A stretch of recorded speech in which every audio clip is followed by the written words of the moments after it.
Yellen says U.S. will hit the debt limit soon. This is what is at stake. U.S. to hit debt limit next week. Yellen warns Congress. Janet Yellen warns U.S. will hit 31.4 trillion debt ceiling next week. U.S. to take extraordinary steps to avert default. And Yellen to stay on Biden's Treasury chief as debt fight looms. So I guess they're not going to fire her for telling the truth. Hey guys, welcome back to the channel. And we've actually talked about this quite a bit, the national debt, these sort of things. And I know it's not a popular topic.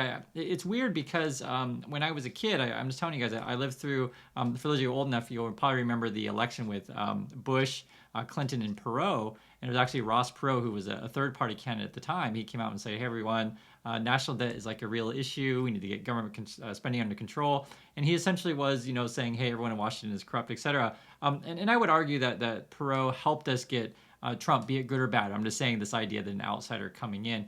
Because perfectly frank, this is not a single party issue. This is like our government. It's really both parties that we have a problem with essentially balancing the budget. I think it's a real serious thing and something that I've mentioned to you guys a lot. And perfectly frank, it's just math. That's all I have to say. And unfortunately, the way our system works, they can't do math.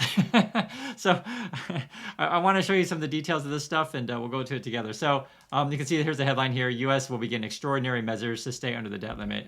This is a chart. This is an important chart.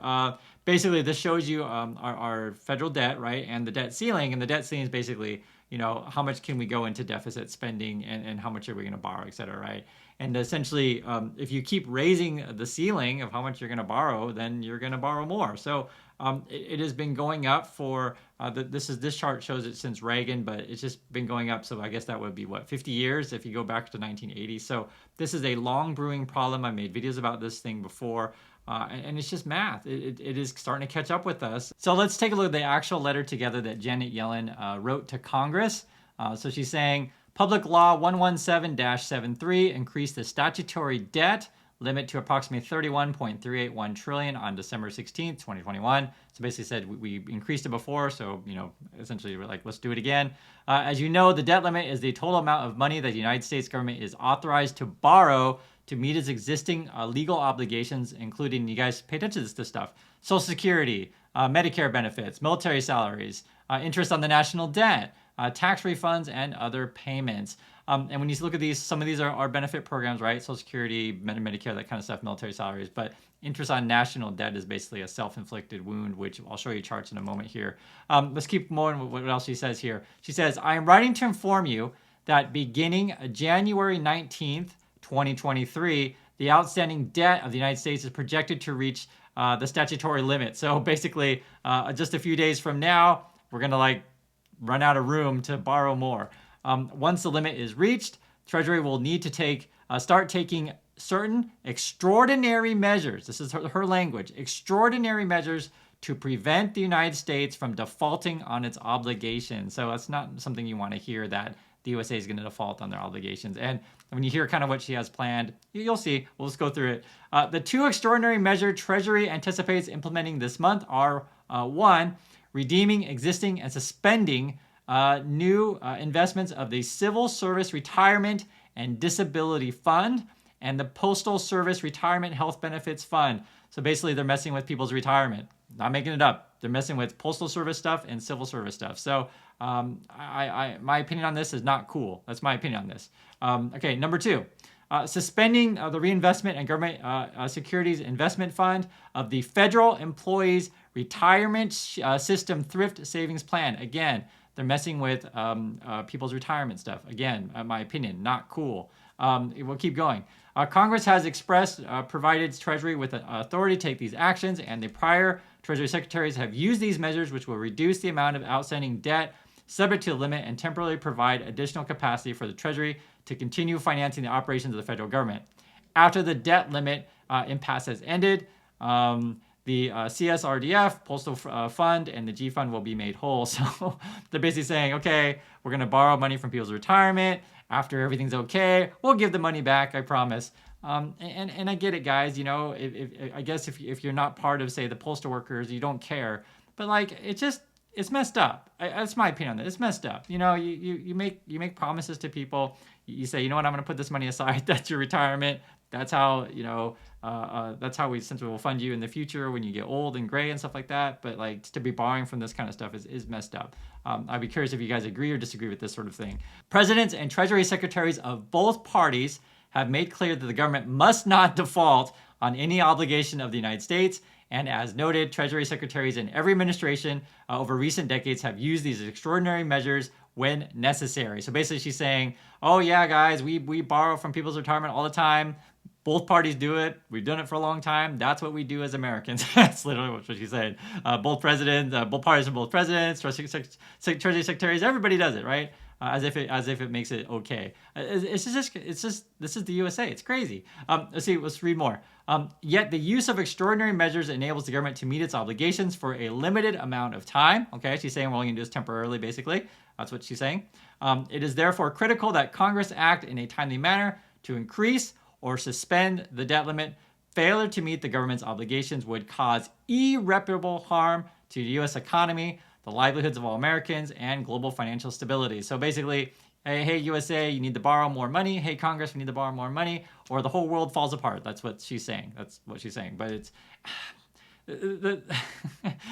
I can't keep a straight face. The basic problem with this whole thing, and I want to keep reading the letter, but it's just that, the talk is we've done it in the past. The world depends on the USA. Our whole system is built on borrowed money, etc. So let's just keep borrowing more because that's what we've done before. It's just even threats that the U.S. government might fail to meet its obligations have caused real harm, including the only credit rating downgrade in the history of our nation in 2011. So it can happen as a country. You can be rated by like the S&P and be downgraded as, like if you default, if you're not paying your bills. So it can happen, and if that kind of thing happens, people lose trust in the USA government. They lose trust in the system, and basically we go in a really, really bad economic shape. So in that regard, it's like, well, we've done this stuff in the past. We kind of have to keep doing it because everyone else did it, is sort of the argument. I mean, let's keep reading it. Guys, it's just frustrating when you read this stuff.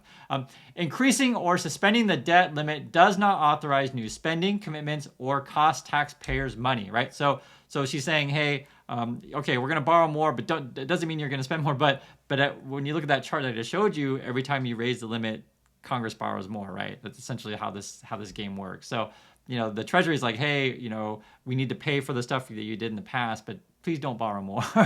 But it just doesn't work that way because this is just the way that it is. It doesn't matter. The party is when you run for office, you say, hey, I'm going to give you a bunch of benefits, right? That's essentially what it is.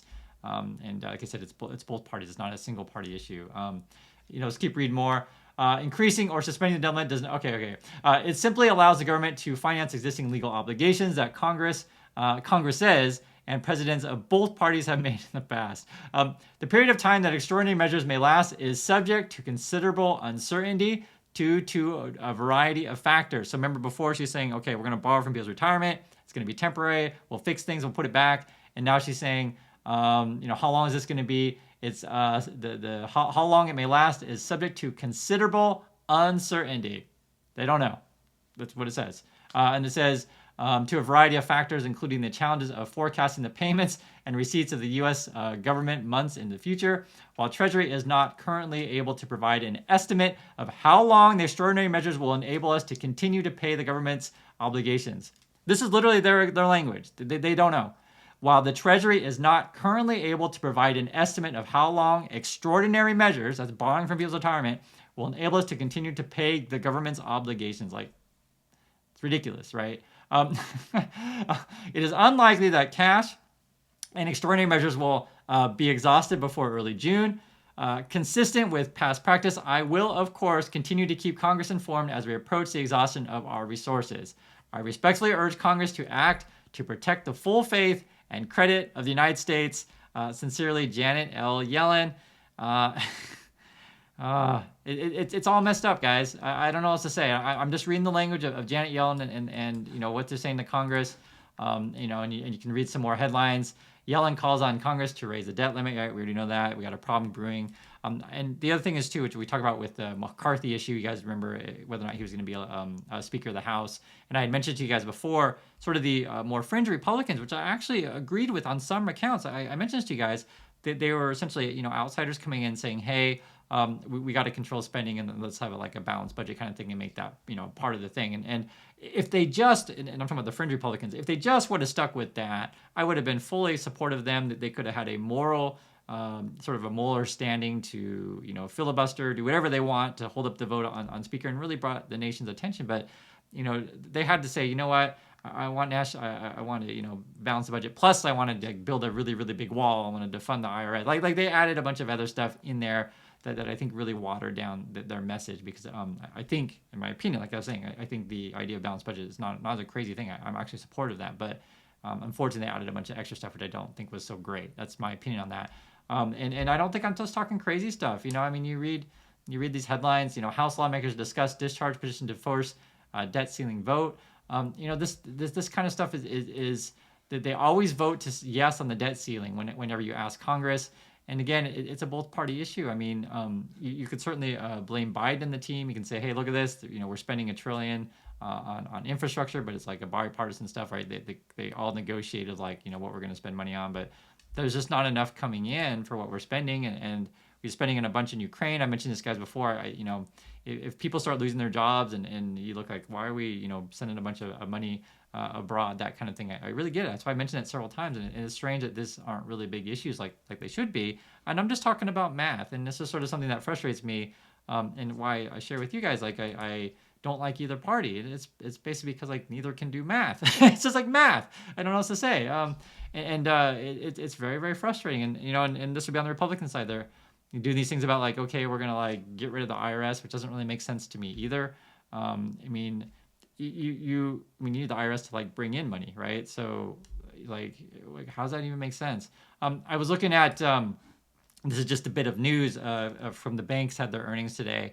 They're predicting a mild recession. So it's funny because we're all talking about recession, so whether or not it's gonna be big, but everyone's kind of preparing for it. The banks were already there. I'm bringing this up because I'm just saying how does the system keep going? I mean the system keeps going if we keep borrowing and Americans keep paying their taxes, and the whole system just keeps functioning. But the problem is oftentimes we're running on borrowed money. It's a really big problem.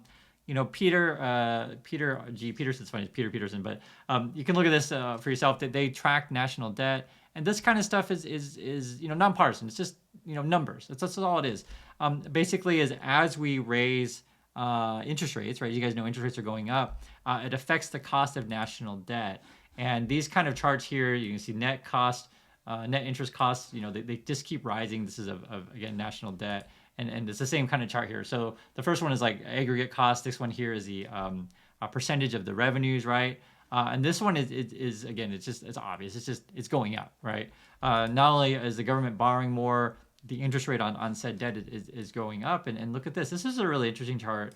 You can read it here. So basically, it's comparing how much spending in the past was on, say, other things in comparison to paying just the interest on the national debt. And the national debt basically just keeps going up. That's all I have to say. National debt is going up, and payments on said debt keeps going up. So I just wanted to share some thoughts with you. Read Yellen's letter, share my opinion on this stuff. I hope you understand why when I talk about this stuff I don't like either party, and why I try to just use simple language like math. Because you're spending more than you're bringing in, and also too again, politicians get elected by making you promises that essentially the government and slash country can't afford. And what does this mean for markets? Who knows? Will we go back into money printing area and essentially just kick the can down the road? That's what we're talking about here. Because ultimately, eventually, as you guys know from the fairy tale, right, that you got to pay the piper eventually. But I guess theoretically you could keep kicking it down the road, but the math doesn't work. It doesn't make sense to me. So